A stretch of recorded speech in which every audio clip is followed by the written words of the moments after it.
welcome to the episode of Vit Koval. This is where we connect with global first entrepreneurs and remote work experts from all around the world. Our guest today is Sondre Rasch, co-founder and CEO at SafetyWing. Sondre, thanks for joining us today. Thanks for inviting. Great to be here. Sure. It's fantastic to have you with us today. And before we jump into remote work and global business, could you maybe tell us about your journey and about that evening in Oslo when Safety Wing was born? Yeah.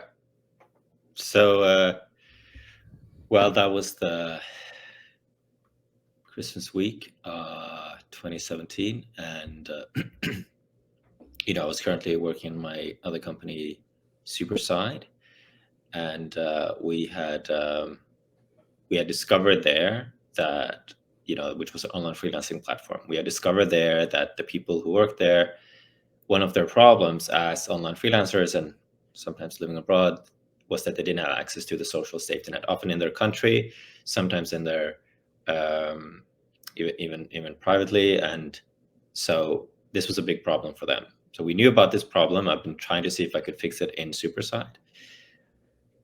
But eventually we had this chat. We realized it couldn't be fixed in Superside. This was its own company, had to be built, and the solution had to be a global social safety net. The internet labor market is global, meaning it doesn't. You didn't even ask me.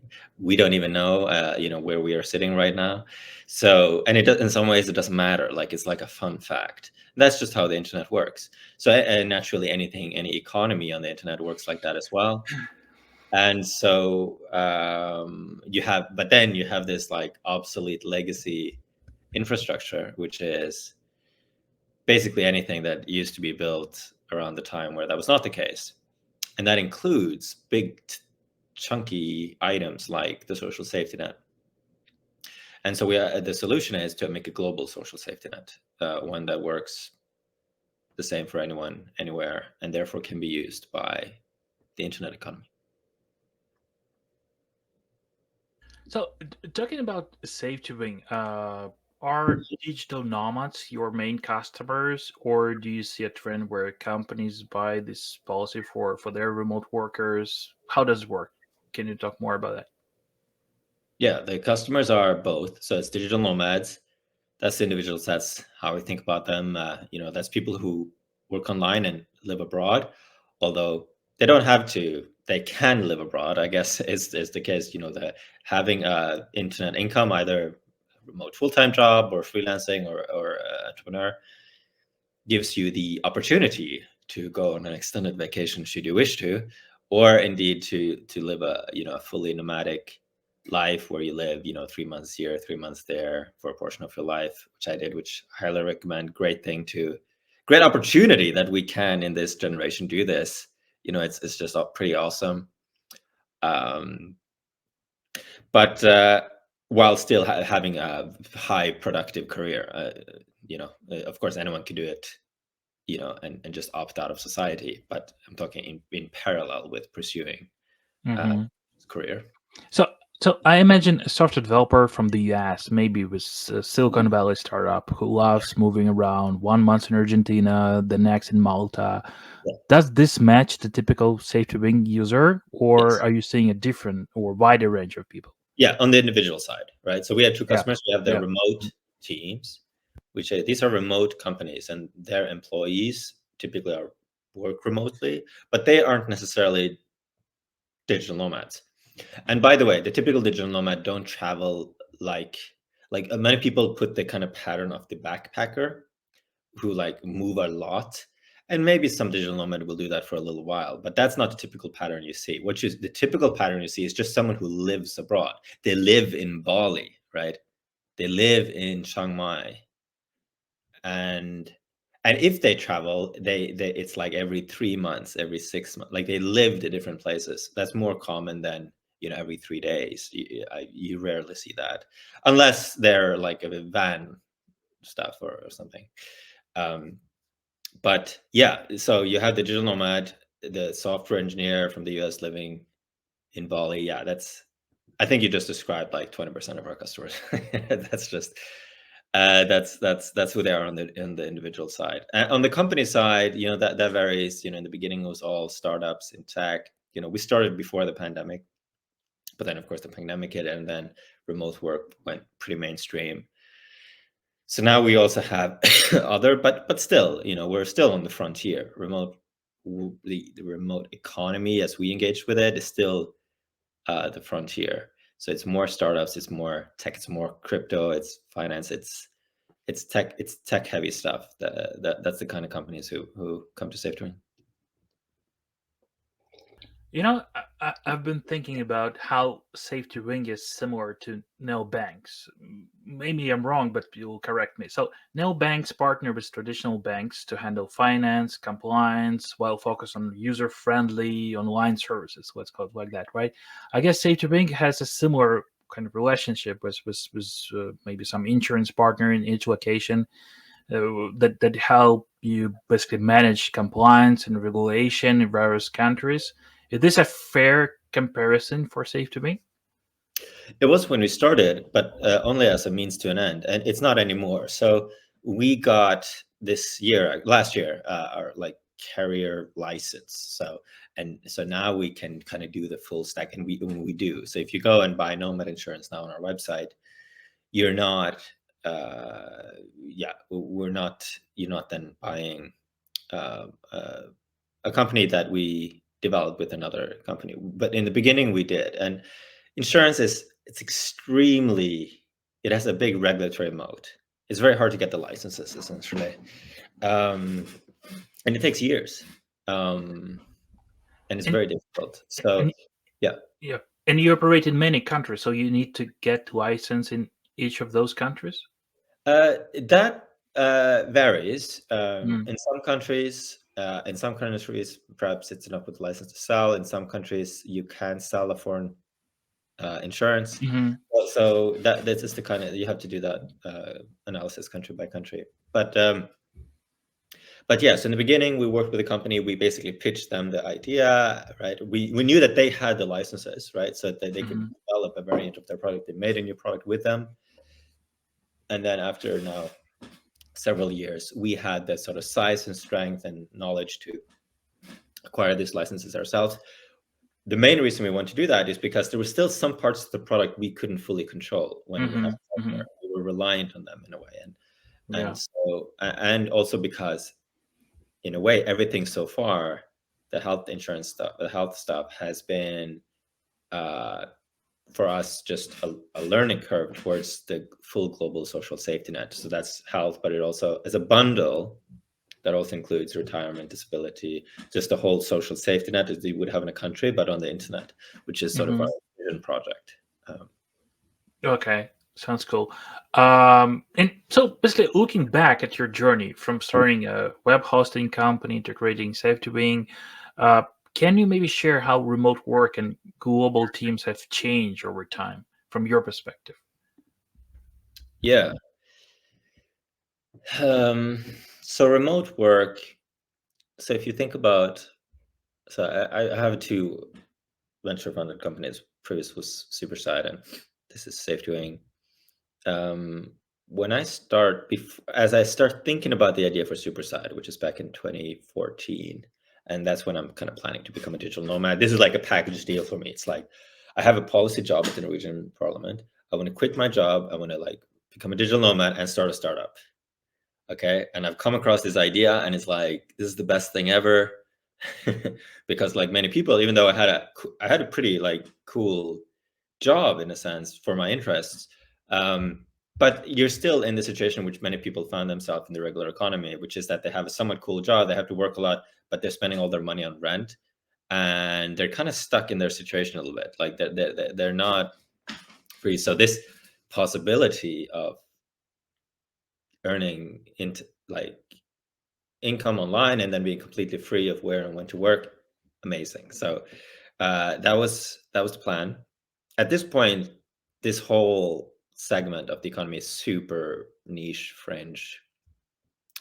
Like the digital nomad idea is super niche fringe. Like you could kind of get to know everyone in the community. Um, And yeah, that's basically the size of it. But the idea is super powerful and makes total sense, right? And clearly, the people are discovering a possibility that was actually available to anyone, and people are gradually realizing that. And so yeah, so that's how it is then. And so in 2016, when we start previous company, remember it's venture funded. We do Y Combinator. So it's that kind of thing. We don't even mention that we're remote. Like if so, it would be seen as odd. Like it's not even that would register as negative, right? It's not that much on the radar, right? It's just, what do you mean? Like it's just odd. Yeah. So that's the state in 2016. Starting SafetyWing in 2018. Then it's a different environment. We will say we're remote. People are more curious about it. There are a couple of use cases that have grown up already. GitLab was already present then.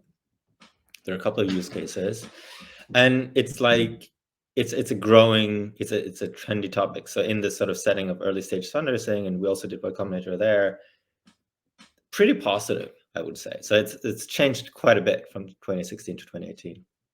And then of course comes 2020, where there's explosion and COVID, and everyone has to go remote, but not in the like awesome frontier digital nomad way, right? But like stuck in their homes,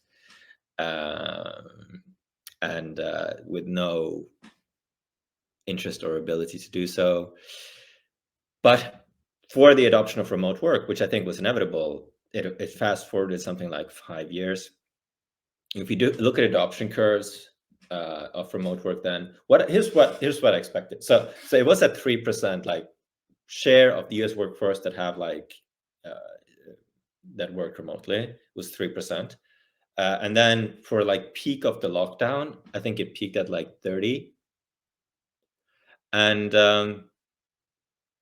then we were expecting it to fall back to 15. It actually didn't fall that it actually didn't fall that much. It almost like fell a little bit and then it flattened out, and it is close to that now still. So You mean which in global perspective, or you're talking about the US market specifically? this particular graph I have in my head is a US Yeah. I don't so and there are similar ones you can see in the job market, share of LinkedIn posts, certainly in startups. So if you look at like Hacker News job post, which is a very sort of techy website, and that tells you how things are in tech. You saw pre-COVID, it was 20%. It went up to 80 during COVID, and it has just stayed at 80 ever since. So that, I think, tells you about how the economy is like on the frontier. Of course, people are profoundly confused about this due to the spectacle of big corporates trying again and again to return from COVID enforced back to work. And the reason why this is so, and I get asked this like once a day, and like, how is this for you? And the answer is we don't see it at all, because this is, my wife works at Amazon. And so I've seen live Amazon's 5 returns to work returns to the office projects. And you might say, like, why is there 5? Like, why wasn't there 1? Like, Yeah. shouldn't there be 1? Yeah. And the answer is that every time they go through the same cycle, which is like they go out for some reason in the press and say, now it's back to work. Yeah. So basically, then, that was my next question. yeah. And then there is this period where everyone's like grumbling internally, and of course a third, they have experienced the same that all companies did during COVID, which is that between a third to half of their workforce have either been hired because they've been hired remotely, right? Location remote, it's not at office location. They don't live there anymore, or they moved during the time just because people could move, so they did move. So then you have this like negotiation where people are like, she would be like, oh, now it's back to office again, and I have this top performer on my team, but he lives in Kentucky, and discuss and negotiating with manager. Every time you land on this situation where it's like, oh yeah, thankfully Dan can stay. And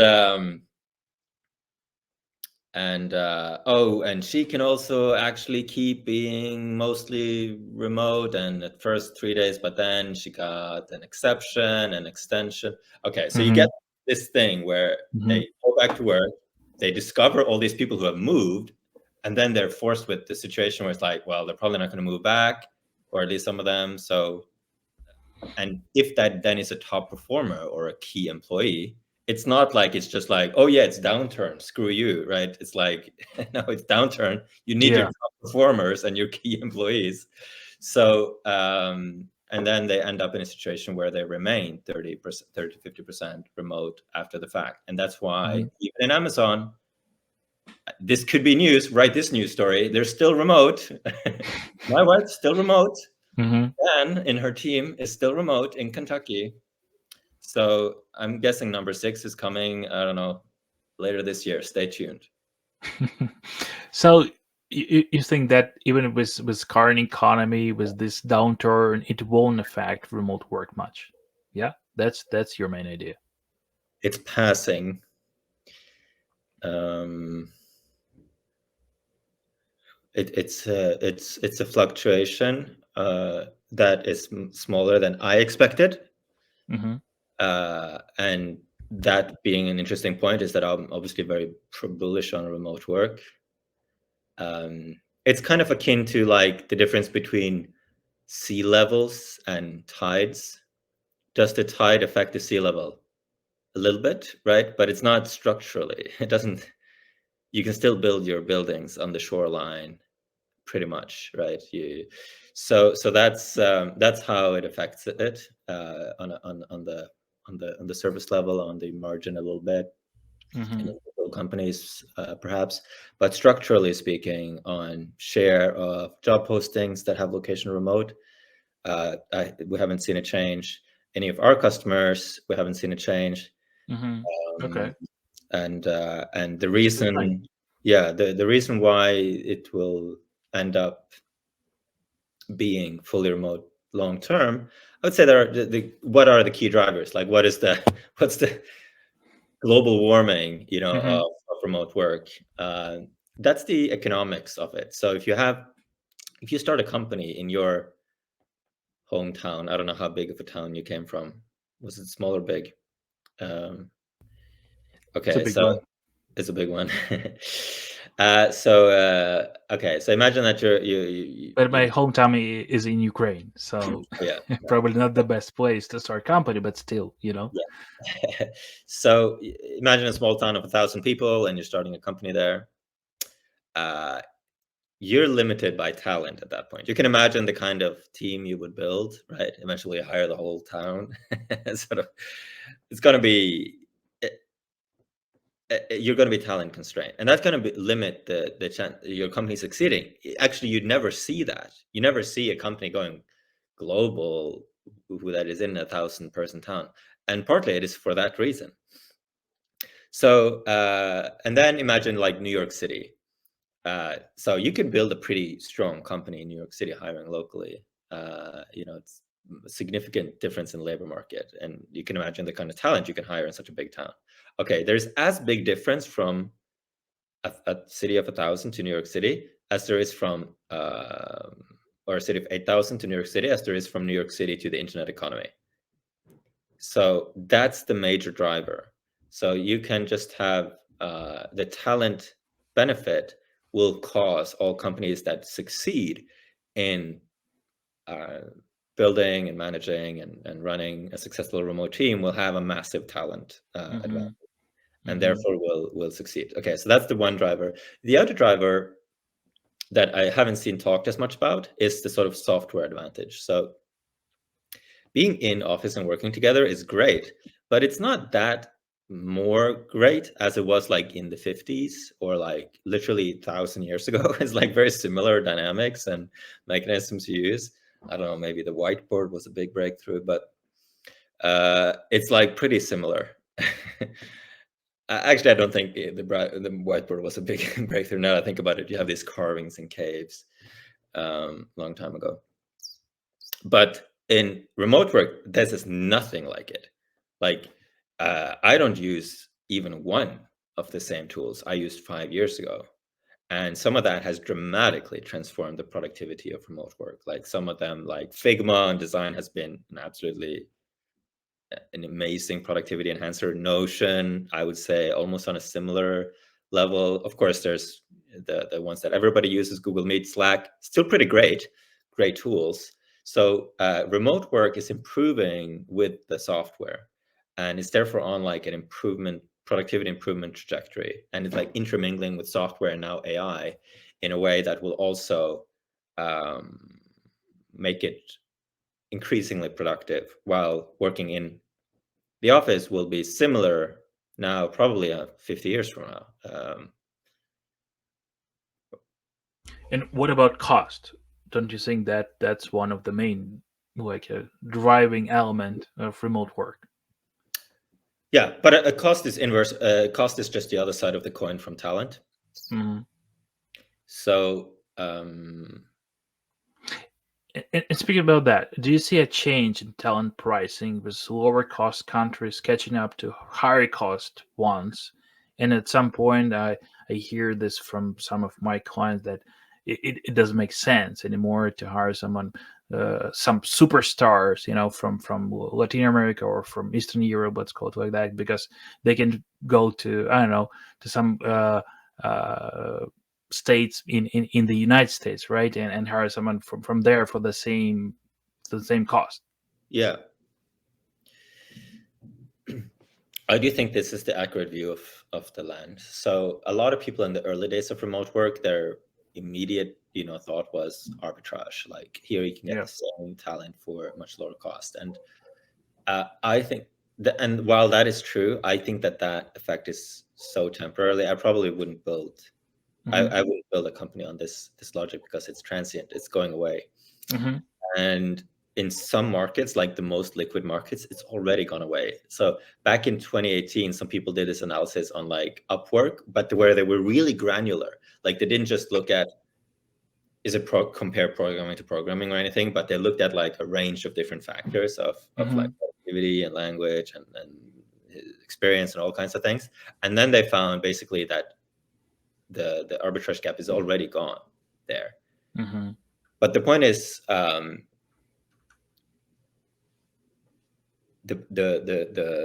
so the internet labor market is expanding the pool dramatically.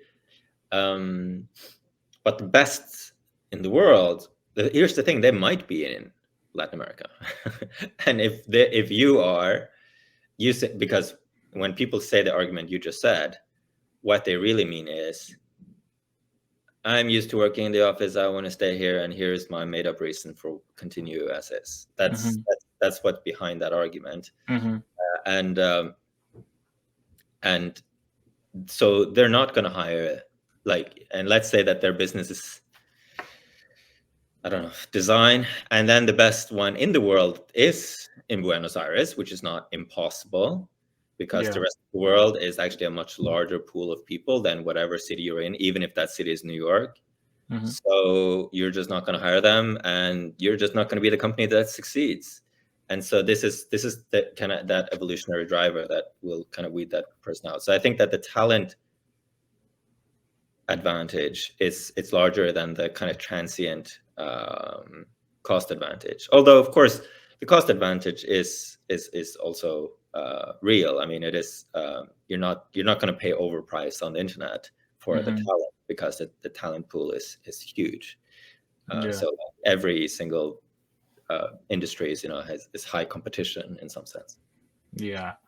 So, SafetyWing is a global first company. You hire like people all around the world, right? And you work with digital nomads all around the world. So, and you talked about this a bit, but which cities are becoming popular for remote work, and why? Can you give us some insights from your side? Yeah. Uh, this is funny, because this used to be niche knowledge, and now, like, I hear my parents know that Lisbon is a hot town for legit nomads. But yeah, it's going a bit There's a lot of big newspapers that have started writing stories about this. So apparently, even the my hometown newspaper had a story about this question, so they know.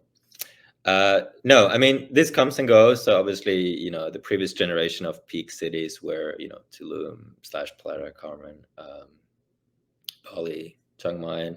They're still doing well, but you have the situation now with digital nomads. Like when someone tops the list on Nomad list, you just get this flurry in, and which literally drives up the cost. It also makes it more fun to be there, of course, for the nomads, because there's a ton of other nomads, and they're creative, they have more startups, they're interesting people. But of course, they also drive up the price. So a place like Bali has literally become more expensive and more crowded due to reigning on this top list for a long while. A bit later now, it's been Lisbon now for a bit, and Lisbon is experiencing the same. I would probably go there still if I was that. Right now, I see Porto, another city in Portugal, kind of sailing up. Nomad List produces this automatically updated rank of like fast-growing cities, and I noticed that Porto was sailing up, and Lisbon was off the top list. But in absolute numbers, Lisbon and London, Bali, Chiang Mai, Tulum are all still places where you will find a ton. Got it. Um, okay, it's been great talking with you, Sandra. Thank you for your valuable insights and stories. Before we sign off, is there anything else you want to mention, or any upcoming safety being projects that our listeners should know about?